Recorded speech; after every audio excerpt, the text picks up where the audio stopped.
5 साल बाद देखना हो कि राहुल गांधी पीएम भी बन जाएंगे। लोग हिंदू इकट्ठा नहीं हो रहे हैं, तो ये बहुत ही शर्मनाक वाली बात है कि बीजेपी ओवर कॉन्फिडेंस में रहेगी। वो 400 पार का नारा दे दिया उन्होंने।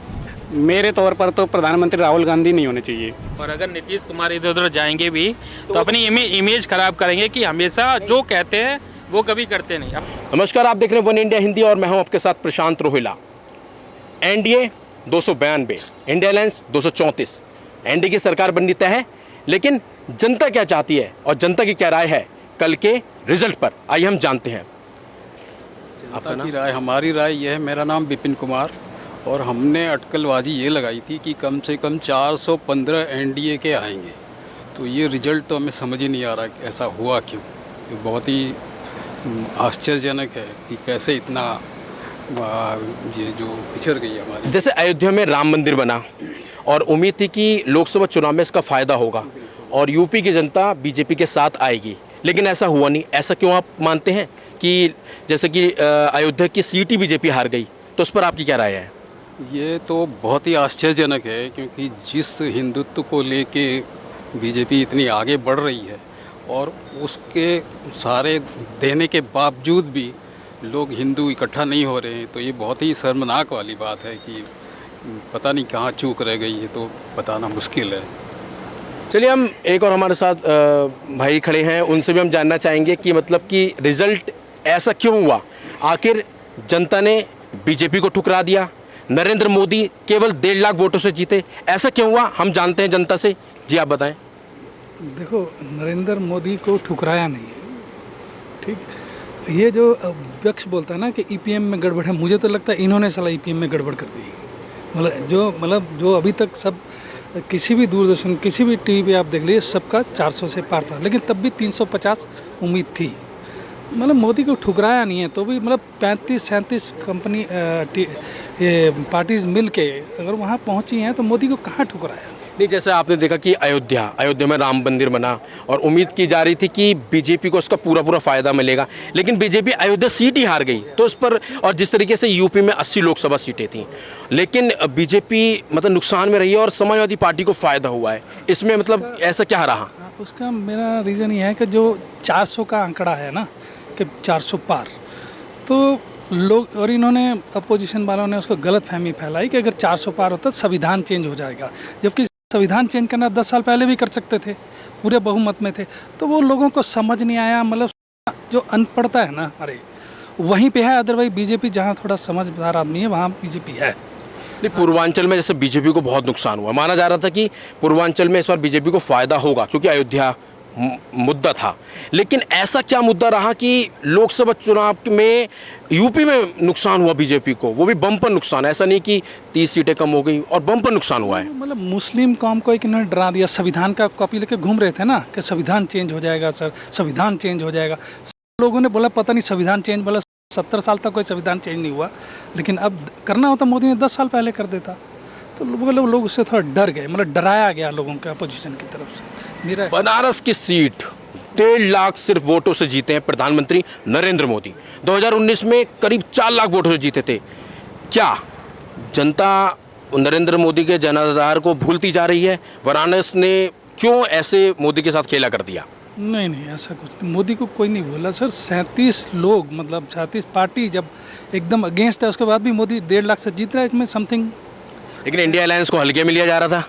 नहीं, इंडियन इसको हल्के में लिया जा रहा था। मतलब इसमें वही मैंने बताया कि ईपीएम में मुझे लगता है यही लोग गड़बड़ करते हैं जो दूसरे का नाम लेते हैं। तो नरेंद्र मोदी फिर से पीएम बनने वाले हैं? बनेंगे, मतलब तो यकीन है आपको? बिल्कुल बनेंगे। ऐसा क्या खेला हो गया कि एनडीए पूर्ण बहुमत तो लेके आ गई, लेकिन बीजेपी पार नहीं कर पाई पूर्ण बहुमत? जानिए। बीजेपी ओवर कॉन्फिडेंस में रह गई। वो 400 पार का नारा दे दिया उन्होंने। लोगों को लगता रहा कि 400 पार हो जाएंगे, 400 पार हो जाएंगे, लेकिन लोगों ने ये सोच के, कुछ लोगों ने वोट ही नहीं डाले।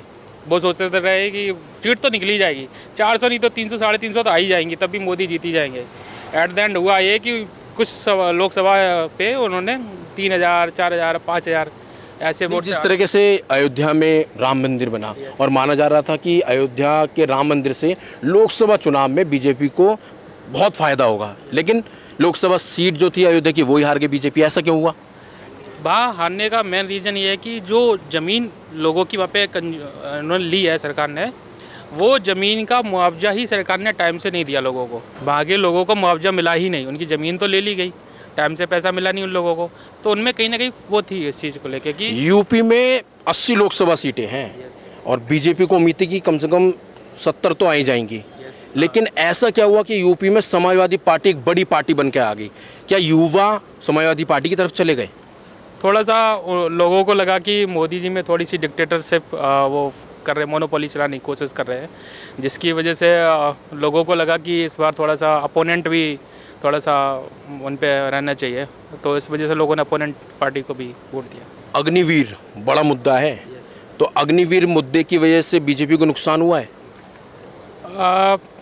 कह सकते हैं कि थोड़ा बहुत नुकसान तो हुआ होगा, क्योंकि ये स्कीम ऐसी है कि लोगों को लग रहा है कि अगर अग्निवीर नहीं होती, जो पहले स्कीम चल रही थी उनमें भी कोई ऐसा नहीं था कि लोगों को जॉब्स आर्मी में जाने की कोई दिक्कत थी, लेकिन अग्निवीर 4 साल के बाद कैंडिडेट सोचता है ना कि क्या करेगा वो, तो इस वजह से लोगों को अग्निवीर से थोड़ा बहुत नुकसान तो हुआ है उनको। चलिए, एक और भैया हमारे साथ खड़े हैं, भैया से जानना चाहेंगे। भैया, इंडिया अलायंस को हल्के में लिया जा रहा था, लेकिन इंडिया अलायंस ने कमाल कर दिया। क्या लोग कहीं ना कहीं बीजेपी से बाहर जा रहे हैं, या नरेंद्र मोदी का जितना जनाधार था वो कम होता जा रहा है? मैं जितना जानता हूँ बीजेपी का जनाधार उतना नहीं हुआ। जैसे वोट शेयर की हम बात करें तो जितना लास्ट टर्म में जितना वोट शेयर आया था, वोट शेयर के अगर कंपैरिजन देखें तो वोट शेयर लगभग उतना ही है, 1-2% डाउन हुआ है। बट जहाँ तक बात करें इंडिया अलायंस की, तो यूपी में जो बड़ा फैक्टर है वो इंडिया अलायंस का है। जहाँ पे जैसे समाजवादी पार्टी का, कांग्रेस का हुआ, तो वो उनका जो वोट गिरा है वो एक तरफा गिरा है, उसकी वजह से सीट गई है। और हालांकि बीजेपी को ये चीज़ देखनी चाहिए कि उनको अपना स्तर कैसे बढ़ाना है, या ज़मीनी स्तर पे कैसे और उतरना है। उनको अपने बारे में ना सोच करके पूरी जनता के बारे में सोचें। देश अपनी जगह है और जनता अपनी जगह है। योगी आदित्यनाथ बड़ा चेहरा, नरेंद्र मोदी के बाद योगी आदित्यनाथ को देखा जाता कि प्रधानमंत्री की रेस में योगी आदित्यनाथ ने, लोकसभा चुनाव जो यूपी के थे उसमें योगी आदित्यनाथ को एक बड़ा चेहरा मान के चलाया था। युवा योगी आदित्यनाथ को देखते भी हैं, लेकिन क्या यूपी का जो युवा है वो योगी आदित्यनाथ से दूर हट गया, छट गया? देखो, लोकसभा और विधानसभा में यही फ़र्क है। यहाँ पर इलेक्शन जो लड़ा गया ना, ये मोदी के नाम पर लड़ा गया है। यहाँ पे योगी आदित्यनाथ एक मैंडेट के तौर पर रहे हैं, और जो यूथ जुड़ा हुआ है वो अभी भी योगी के साथ है, लेकिन वो तो अब 2027 में पता चलेगा। नहीं, यूथ तो अखिलेश यादव भी है। अखिलेश यादव भी यूथ हैं, लेकिन जो वोट फैक्टर जो उनका रहा लास्ट ईयर के टर्म में विधानसभा इलेक्शन में, उसको देखते तो मैं उस वक्त तो नहीं लगता था, लेकिन इन नतीजों से हम कह सकते हैं कि हाँ, थोड़ा सा फ़र्क पड़ेगा इससे। अच्छा, एक नाम है मेनका गांधी। मेनका गांधी अपनी सीट हार गई, तो मतलब मेनका गांधी तो काम भी करती थी, ऐसा क्या हुआ? क्या वरुण गांधी का जो टिकट काटा गया उसकी वजह से ऐसा कुछ खेला हो गया कि मेनका गांधी भी हार गई? हाँ, ये कह सकते हैं कि उनका काटा गया है। ऐसे तो बड़े नाम में हमें मिस स्मृति ईरानी का भी ले सकते हैं, उन्होंने बहुत अच्छा काम किया, लेकिन वो भी अपनी सीट हारी हैं। तो बहुत सारे कारण हो सकते हैं उसके पीछे के, और जनता तो भाई जनता है, उनका अपना अधिकार है वो। लेकिन मथुरा की जनता ने हेमा मालिनी को जिता दिया। मथुरा से ही हूँ, और मथुरा में हमारा एक तरफा रहता ही है पहले से भी। वो गढ़ है बीजेपी का, तो वो गढ़ रहेगा, और वो तो जीते गए तो है ही। चलिए, एक और भाई हमारे साथ, तो आपका क्या कहना है कि जो रिजल्ट आया सागर जी, तो उसमें मतलब क्या रहा? लोगों ने एनडीए को इग्नोर मारा है, इंडिया अलायंस जैसे माना जा रहा था कि इंडिया अलायंस हल्की में रहेगी, लेकिन इंडिया अलायंस ने खेला कर दिया। 234 सीटें मायने रखती हैं? नहीं, वही हुआ ना, जो एनडीए था उसने 400 पार की वो लगा दी, तो लोगों ने ये सोचा कि एनडीए तो 400 पार है ही, ठीक है, तो उस वजह से वोटिंग कम कर दी कि मैं नहीं वोट करूंगा तो भी एनडीए तो आ ही रही है, जैसे मेरे कलीग ने बताया। तो इसी वजह से जो वोटिंग कम हुई है ना, बाकी कुछ लोगों ने एक तरफा वोट करके ना इंडिया अलायंस को वो कर दिया। उत्तर प्रदेश में मुस्लिम आबादी भी अच्छी खासी है। क्या मुस्लिम वोटर जो था मतलब माना जाता कि मुस्लिम वोटरों ने बम्पर वोटिंग करी है, तो कहीं ना कहीं मुस्लिम वोटर सीधे समाजवादी पार्टी की तरफ चला गया, इंडिया अलायंस की तरफ चला गया, माना जाएगा ऐसे भी? मुझे भी ऐसा ही लगता है कि शायद जो वोटिंग है वो एक तरफा हुई है, इसी वजह से एनडीए को जो नुकसान हुआ है वो इसी वजह से हुआ है। और उनका जो मेन नारा था ना 400+ वाला, वही एक उनको ड्रॉबैक कर गया है। नरेंद्र मोदी फिर से बनने चाहिए प्रधानमंत्री?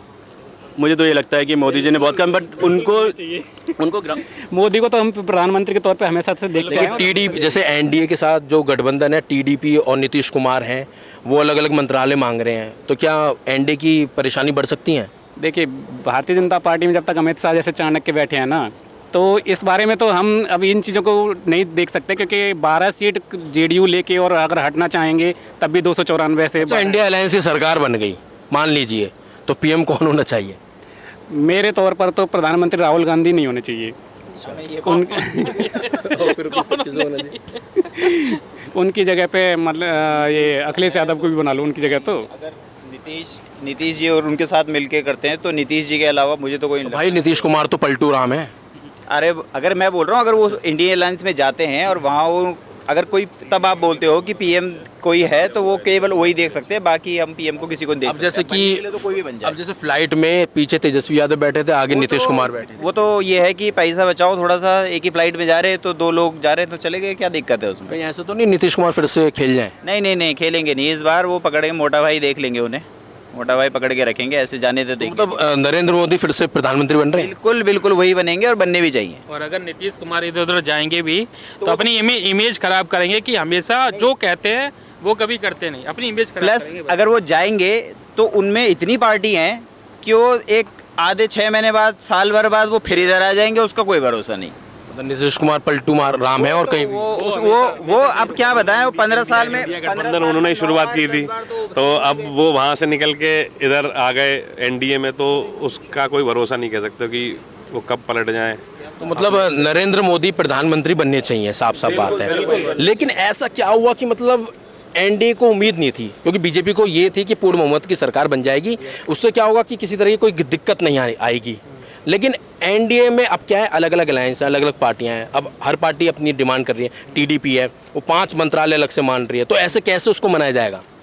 ठीक है, उनको तो अब उनको खुद की कोई बात सोचना चाहिएगा कि उनको किसको क्या मंत्रालय देना है। लेकिन ये तो तब की बात है ना जब वो अगर सरकार बनाएंगे तो। अभी पहला मौका तो प्रधानमंत्री का ही बनता है, और जिस तरह से उन्होंने चलाया है, और हम चाहते हैं कि सरकार भारतीय जनता पार्टी की बने और जैसे चलती आई है वैसे ही चले। भारत को जितना ऊपर लेके जा रहे हैं वो वैसे ही भारत को लेके जाएं ऊपर। जिस तरीके से यूपी में खेला हुआ है, जैसे कि जितनी सीटें थीं और यूपी में खेल हो गया, तो उससे कहीं ना कहीं अमित शाह को थोड़ा सा धक्का लगा होगा। धक्का, बहुत ज़्यादा धक्का लगा, क्योंकि इतनी तो उम्मीद उन्होंने की ही नहीं थी।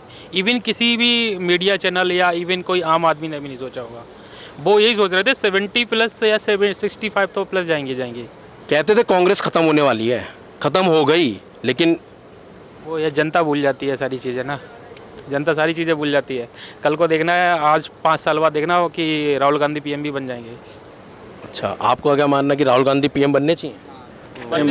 नहीं, मुझे तो नहीं लगता, लेकिन जैसे जनता हाँ भूल जाती है उस हिसाब से। लेकिन बीजेपी और जो एनडीए उनको ये देखना चाहिए कि मिडिल लेवल पे मुझे क्या काम करना है, ग्राउंड लेवल पे क्या काम करना है। अभी ग्राउंड लेवल पे इतना काम नहीं दिख रहा, अपर लेवल पे तो दिख रहा है, राम मंदिर है, वो सब चीज़ें हैं, बट उससे बाहर लेवल मिडिल लेवल पे कोई रिलैक्सेशन नहीं है।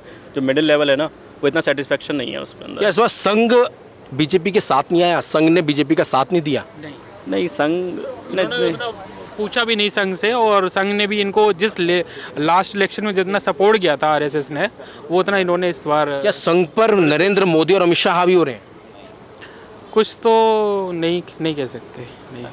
संघ का अपना अलग है जो उनका चलता है। और संघ का वैसे जो निकल के लोग आते हैं पॉलिटिक्स में वो अच्छे ही बेहतर होते हैं, राष्ट्रवादी होते हैं, तो उनको इस बारे में नहीं सोचते। दिल्ली स्वीप, केजरीवाल सब हवा निकल गई। आम आदमी पार्टी जो दावे कर रहे थे, इंडिया अलायंस वादे कर रहे थे, ऐसा कैसा हो गया? दिल्ली की जनता क्योंकि लोगों को पता था कि केजरीवाल और ये इंडिया अलायंस नहीं आने वाला, और दिल्ली के लोग थोड़े से जागरूक भी है, तो उन्होंने पता था कि एनडीए की ही सरकार बनेगी, दैट्स वाई उन्होंने क्लीन स्वीप किया। इसलिए यूपी की जनता जैसे थी, पूर्वांचल में सबसे ज़्यादा नुकसान हुआ है, तो आप कैसे देखेंगे? मतलब यूपी की जनता ने, पूर्वांचल ने खेल कर दिया? पूर्वांचल ने खेल नहीं कर दिया। जैसे कि भाई ने बताया कि जो आपका इंडिया ग्रुप बना हुआ है, जिसमें कि कांग्रेस जहाँ से इलेक्शन लड़ रही है या सपा, एक ही सीट लड़ रही है, ठीक है, या तो कांग्रेस के लड़ रहे हैं या सपा, तो वही हुआ है सेम। वोटिंग तो बीजेपी वाली ही पड़ी है पुरानी, बट जो कंबाइंड होने का बहुत ज़्यादा ड्रॉबैक, मतलब इंडिया अलायंस से बीजेपी को नुकसान हुआ है। हाँ बिल्कुल हुआ है इस बार। उनके बटने की जगह जो इंडिया अलायंस के जितने भी वोट थे वो अब एक ही बंदे को मिल रहे थे। अब लेट से आपके पहले समाजवादी पार्टी के और कांग्रेस के वोट अलग अलग जाते थे, अब अगर एक ही कैंडिडेट जाएगा तो दोनों के वोट एक ही बंदे को चले जाएंगे, तो उस पर भी। पश्चिमी उत्तर प्रदेश में बालियान अपनी सीट हार गए। कोई भाई हरियाणा का है यहाँ पर?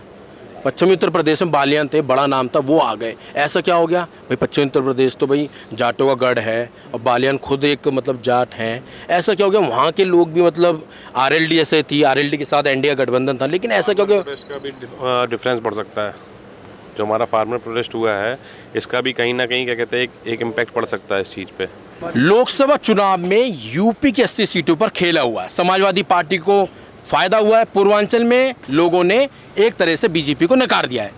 ये हमारे साथ हैं और ये अंबेडकर नगर से हैं, पूर्वांचल से ताल्लुक़ रखते हैं, तो इनसे जानते हैं कि पूर्वांचल की जनता ने क्यों समाजवादी पार्टी का सपोर्ट किया और बीजेपी को नकार दिया। जी आप बताइए।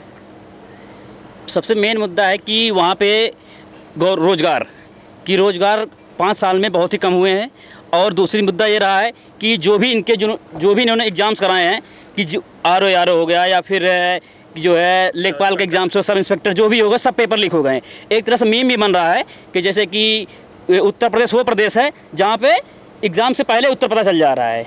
ये हमारा उत्तर प्रदेश है। तो जैसे अग्निवीर था, अग्निवीर मुद्दा रहा है यूपी में, क्योंकि यूपी के सबसे ज़्यादा पूर्वांचल के बच्चे भी आर्मी में जाते हैं, पश्चिमी उत्तर प्रदेश के बच्चे भी आर्मी में जाते हैं, तो अग्निवीर एक बड़ा मुद्दा रहा है। बिल्कुल, अग्निवीर भी बड़ा मुद्दा रहा, क्योंकि 3 साल जॉब करने के बाद फिर ये 12 लाख तो दे रहे हैं, बट ये 3 साल के बाद फिर क्या करेंगे, क्योंकि तैयारी करने में भी 1-2 साल लगते हैं उनको प्रिपेयर होने के लिए, उसके लिए तो फिर तो उनका टाइम तो चला गया। और मोस्टली एग्जाम्स में ये होते हैं कि 30 एज तक ही मैक्स होता है, तो 25 से 28 साल उनके उसी में चले गए, फिर वो कहाँ जाएंगे। समाजवादी पार्टी को पूर्वांचल के लोगों ने पूरा सपोर्ट किया है। बिल्कुल सपोर्ट किया है। इंडिया अलायंस को भी पूरा सपोर्ट किया है। बिल्कुल। तो आप क्या मानते हैं कि समाजवादी पार्टी जिस तरीके से एक तरीके से उत्तर प्रदेश में ख़त्म होती जा रही थी, माना जा रहा था, तो बाबा से क्या युवा खुश नहीं है? बाबा के रूल रेगुलेशन से खुश हैं, लॉ एंड ऑर्डर तो अच्छा है, बट उनके जो प्रत्याशी हैं कुछ गलत चुने गए हैं, जो कि वो ग्राउंड लेवल पे जाते ही नहीं हैं। जैसे हमारे यहाँ संत कबीर नगर का ले लिया जाए, तो हमारे जो प्रत्याशी हैं वो आते ही नहीं। जब चुनाव आता है 6 महीने पहले उनका राउंड लगना शुरू हो जाता है, उसके पहले 4 साल तक कभी नज़र नहीं आते हैं। मतलब कि पूर्वांचल में मोदी चेहरा नहीं था। हाँ बिल्कुल, क्योंकि इस बार जो भी परेशान हुआ है वो शिक्षित था, वो राम मंदिर के नाम पर या इन सब के नाम पर नहीं दिया है, वो एक्चुअल फैक्ट के नाम पर चुनाव। फाइट माने जाए या जातिवाद? नहीं, जातिवाद नहीं कर सकते हैं। सबके आदमी बेसिक रिक्वायरमेंट जो है वो नहीं फुलफिल हो रही, जैसे कि महंगाई बढ़ती जा रही है, बेरोजगारी बढ़ती जा रही है, ये सब चीज़ों को मद्देनजर देखते हुए। बिहार में क्या हुआ? बिहार में मतलब एक तरीके से बीजेपी को नकार दिया, ऐसा माना जाए। नीतीश कुमार एनडीए के साथ हैं, लेकिन क्या फिर से नीतीश कुमार पलटी मार देंगे?